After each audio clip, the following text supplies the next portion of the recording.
Hello guys, good morning sa inyong lahat, no? Here comes once again, nandito na ulit tayo sa ating planeta.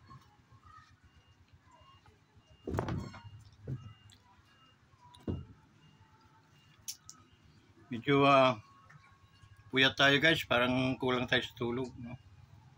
Tayo magkanda tulog sa maraming iniisip. Iniisip natin yung paano lumago yung ating YouTube channel, paano tayo kumita,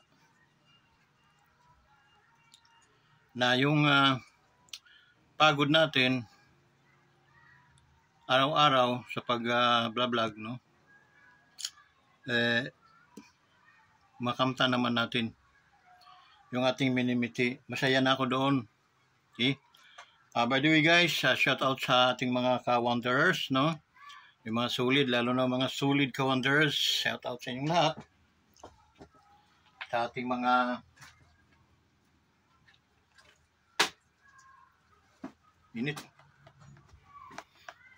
sa ating mga gwapong pamaypayo guys, oh. Talagang pinagpapala.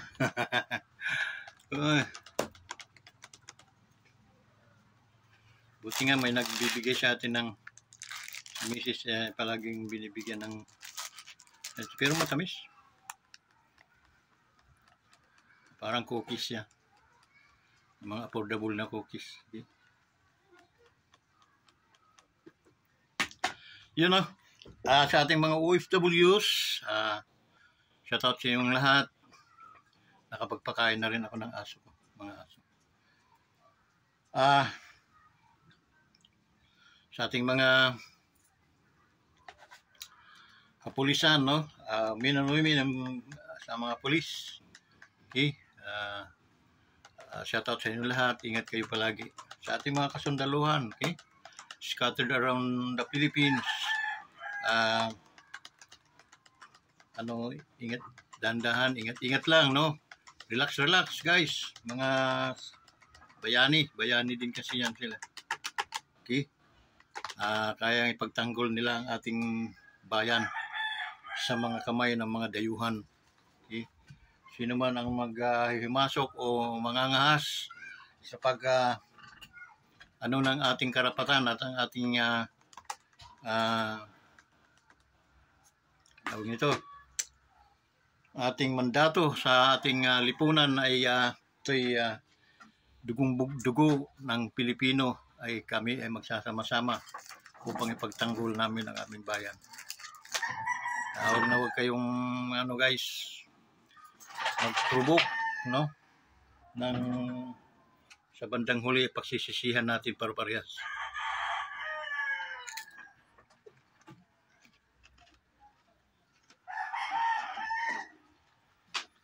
Our destiny is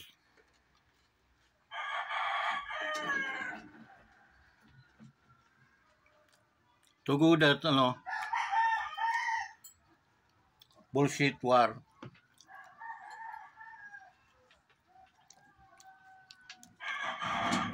Way free pa rin para sa kapayapaan ng ating bayan, sa ating mundo.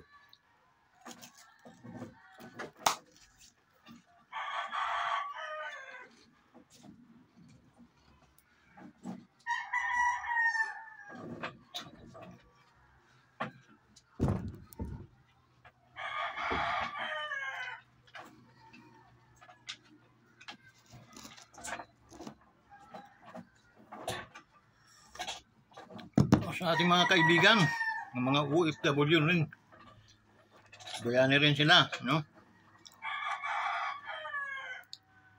OFW, kasundaluhan, mga bayani yan ng ating bansa. Okay?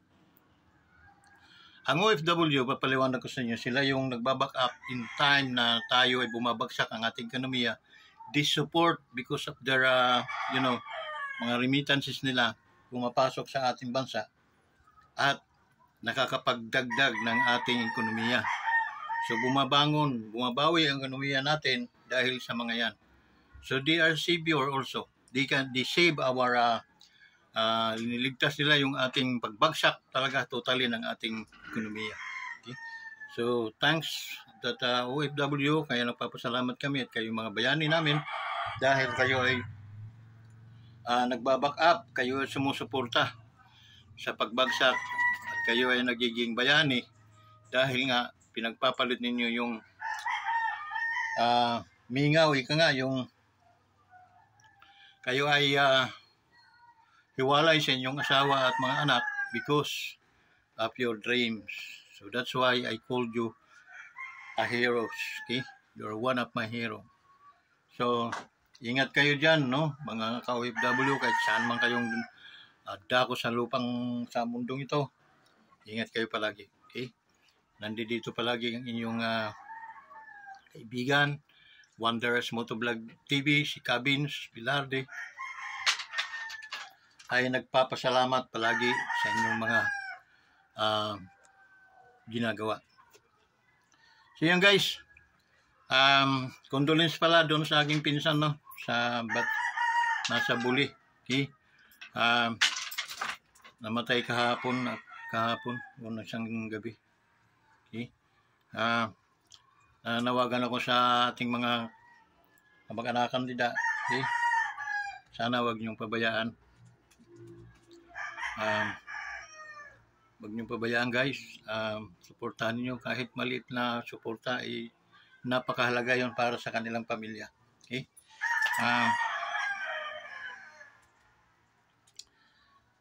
Yun nga, dahil medyo delay yung pagkilos o pagano ng ating biyaya, no, sa YouTube. Kaya hindi tayo makatulong pag in terms ng mga ganyan kasi ako talagang sad-sad ako ngayon. Okay? So yun, kasi si Mrs. wala din, kaya ako minsan nababanas dahil marami namang ikamamatay na ngayon pa na talagang sad-sad tayo. Okay? So condolence sa pamilya, no, sa mga anak. Huwag kayong mag-aalala dahil handa naman tayong tumulong sa anumang oras. Okay? Kahit walang patay, tutulong tayo basta ating mga kadugo. Okay? So nanawagan ako sa aking mga kapatid na medyo magangga ng buhay. Okay? Tumulong kayo, no? Si Brother Alan, si Alan ay medyo maluwag ang pamumuhay noon. Tumulong ka, Brad. Huwag kang magtumpik-tumpik, kadugo natin yun. Malaki o maliit man ang tulong, mahalaga yan para sa kanila. Sana nakikinig ka, tol.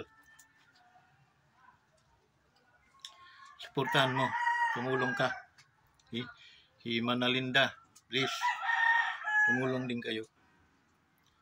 Si Ipin nakapagpadala na raw sa GCash. Magipag kayo doon kinabilin, at nararamdaman ko napakahirap ng buhay ng mayon.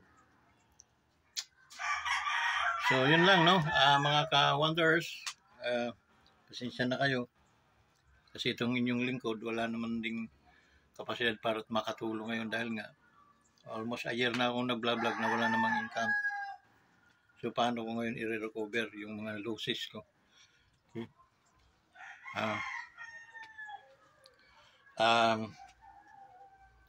Hindi ko naman pinaririnig yan sa inyo, ngunit talagang lahat tayo dumadanas minsan ng kagipitan. Ngunit ako'y nagpapasalamat sa programang patuloy na pananalangin natin. Ay alam kong hindi nyo makakamtan at hindi nyo mararanasan yung mga paghihirap ng inyong mga budget o pagkaroon ng mga karamdaman. Dahil yan ay tiyak susolusyonan at pagagalingin ng ating Panginoon. Guys, ano ba ang ating maano ngayon, no? Marireaksyonan na guys, kasi napakaraming issues, no? Sinabi ko naman sa inyo why this channel na nagawa ito, no? bakit ko ginawa itong channel na ito, to protect our president, BBM and family niya, no? To protect mga matitinong mga senador, at I protect to our Vice President, Inday Sara Duterte, and kay former President and their family, and to protect the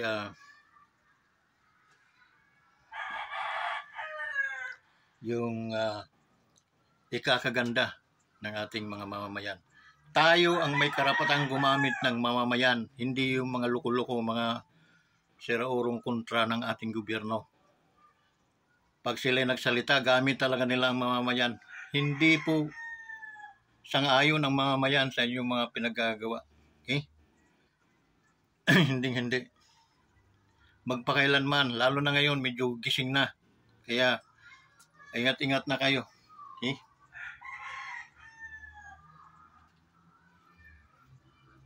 So, yun ang reason bakit ito ay natatag. At hanggang ngayon, ay ito tumatayo. Oo, nasa 500 plus pa lang yung aking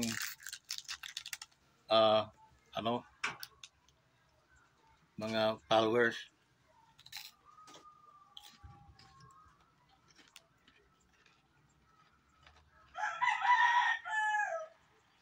Pero alam ko guys, madadagdagan yan. Isang mandato lang yun ng ating president, mandato lang ng ating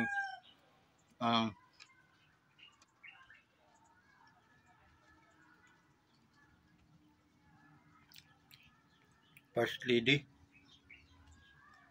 mandato ng ating Vice President, mandato ng ating former President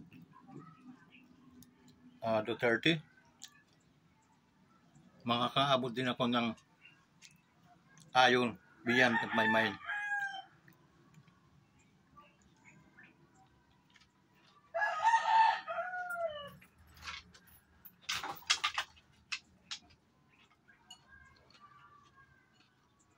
Kaya huwag kayong okay? Mga issues ng ating ating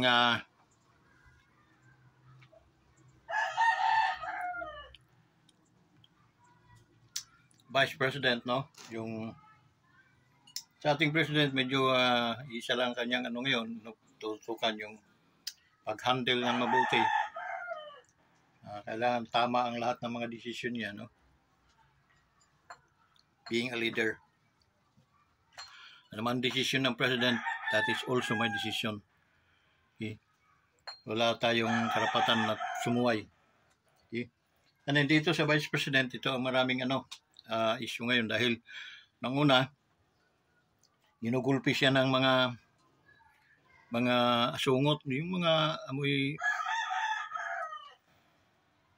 mga bangaw dyan sa kamera. Alam na ninyo yun, no? Kahit hindi na natin pangalanan yan. Okay? Yung yun? Yung mga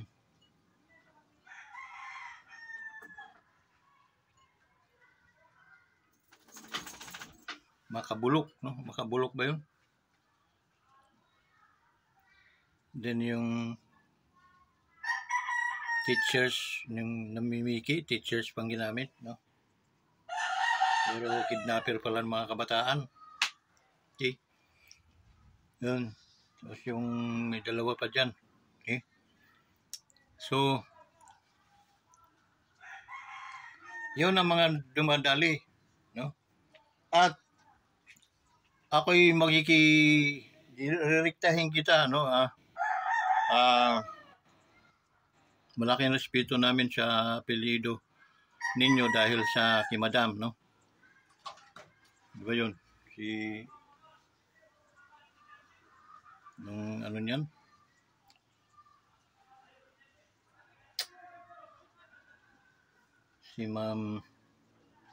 Si Madam yung mami ni Pangulo Milda Romualdez. Take note Romualdez. Okay? Kayo ang nagpabaho sa pangalan ni Marcos nung araw. Okay? Ako'y taga-Liti. Umasta kayong nahihiya lang yon, no? Dahil nga sa bait ni Apo Lakay at mahal na mahal din niya talaga yung kanyang asawa. Respeto niya. Inabuso naman ninyo, mga Romualdez. Ngayon, okay? Anong sabi sa iyo ni Vice President? May pinangalan siya sa iyo noon na termino ng Bisaya. Bulaos ba yun? Ingat-ingat ka dahil kaming mga taga Leyte, alam namin kung saan kayo nanggaling. Okay? Kaya wag kayong dyan, no? Na nakikikunay-bans ka dyan sa mga makakaliwang mga okay? Kahit kay kamag-anak ni Madam, okay? At hindi ka naman gagawa ng tama, yari ka sa amin. Ni mga muy buto, wala kang makukuha sa amin. Sa totoo lang yon. Kaya ngayon pa lang, magbago-bago ka na Huwag kang sasabit. Okay? Kang gagawa ng alingas-ngas na ikakasira ninyo, ng inyong pamilya. Okay? Dahil sumasabit kayo ngayon sa ating Presidente Marcos at Romualdez ang kanyang mother. Tama na yon. Yung mga pinaggagawa ng inyong mga magulang, mga nung araw, huwag niyong gawin ngayon. Okay? Kayong ng kasiraan ni Marcos nung araw. Pasintabi na po sa ating mahal na First Lady. Pero hindi po ikaw. Dahil kayo po ay talagang nadominahan din ng mga Marcos at kaya gumanda ang ugali nyo. Pero yung inyong mga kamag-anak, Madam, kahit reviewin natin ang madami pong kabalbalang pinaggagawa niyan.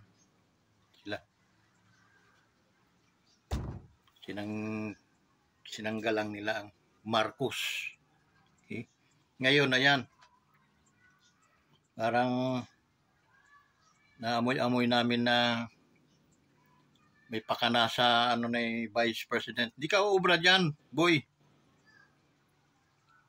Kahit magdala-dala ka pa ng lubid at saka kahit magbibigti ka, hindi ka uubra dyan. Okay? Baka may binabala kang masama, no? Kaubra dyan sa aming Vice President. Kaya sumipol-sipol ka na lang sa isang tabi. Okay? Mabait kami, sa mabait, no? Kami ay nakakaunawa sa mga dapat unawain. Pero doon sa ikaw pa ang magiging promotor o isang parang dating mo'y traidor na sa aming hindi mo maluloko ang mga waray nun sa Marnon, mga Litinyo, no? Kaya ingat-ingat ka. Kang paggamit, boy. Okay?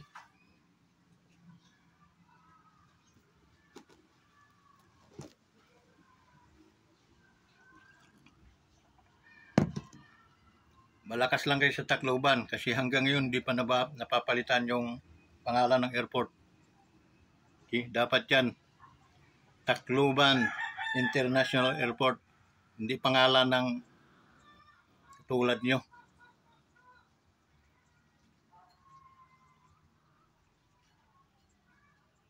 Tumindig naman kayo mga Taclobanon. Hindi naman kasi dapat dito sa Maynila, namin yung reklamo namin bakit pinalitan yung Manila International Airport, pinalitan ng Ninoy, balasubas na Ninoy. Pinalitan pangalan. Hanggang ngayon hindi pa rin nababago, kaya puro mga paliw yung mga trabahante diyan sa And then nagplaplano pa silang tawag noon, yung privatize, mga buang talaga. Wala nang magawa sa kabutihan sa ating bansa. Okay? Na instead, palitan yung mga nanggagago dyan, okay? Martilihon ng mga kamay or either lagariin. Okay? Daming mga gago dyan. Mga trabahador.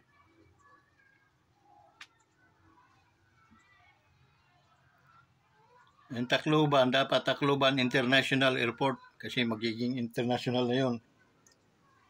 Kumilos naman kayo Taclobanon. Okay, kahit ang mayor dyan ay Romualdez o hindi naman sa kanya yun.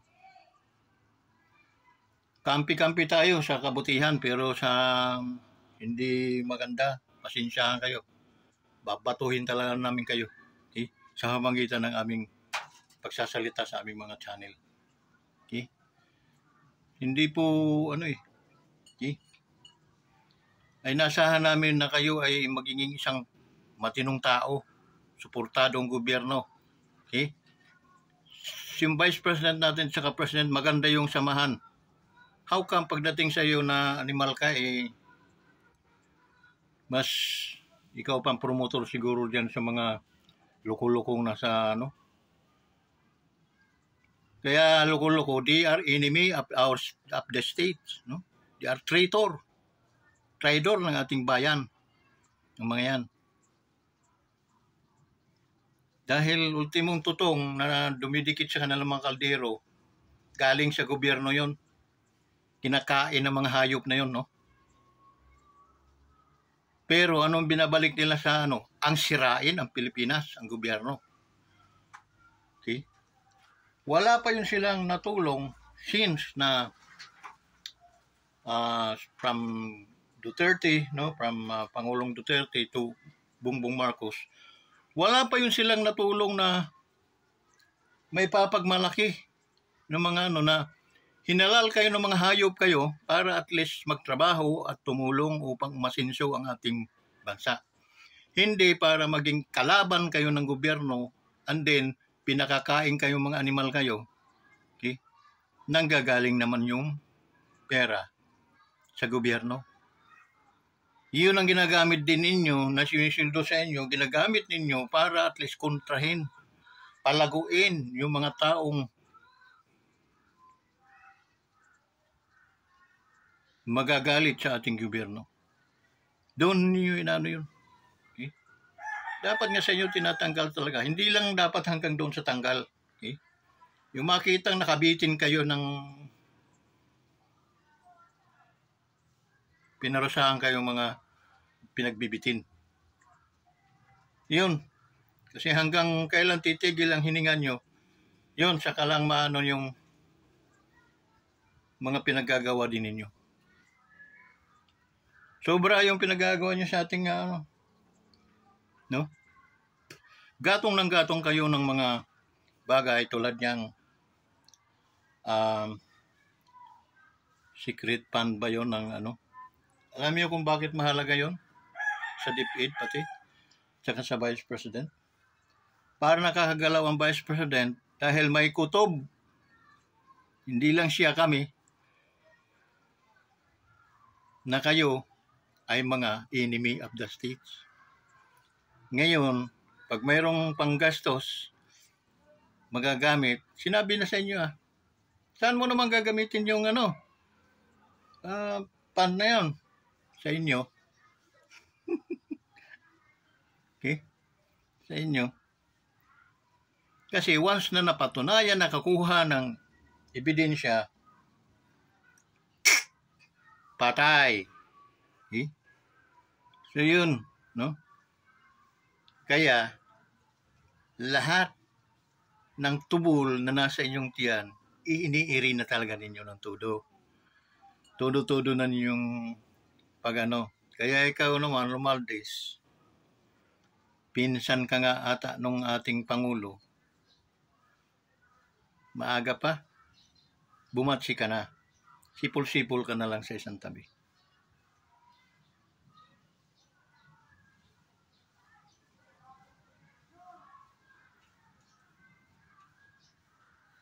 Huwag kang maging isang traidor at maging isang pabigat sa gobyerno. Okay? Dahil nakakahiyaman at kapilido rin kayo ng aming rinirespetong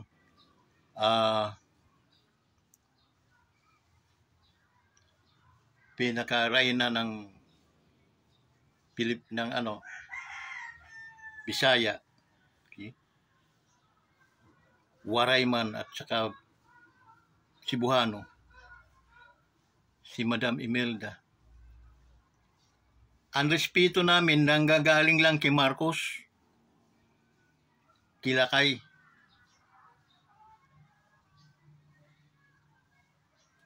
Na-adapt namin unti-unti. Din irespeto itong dating First Lady. Ngayon, dahil kapilido ka, pagmangking ka ata ni Madam, huwag mong sirain yung magandang ng pilyedo ng ating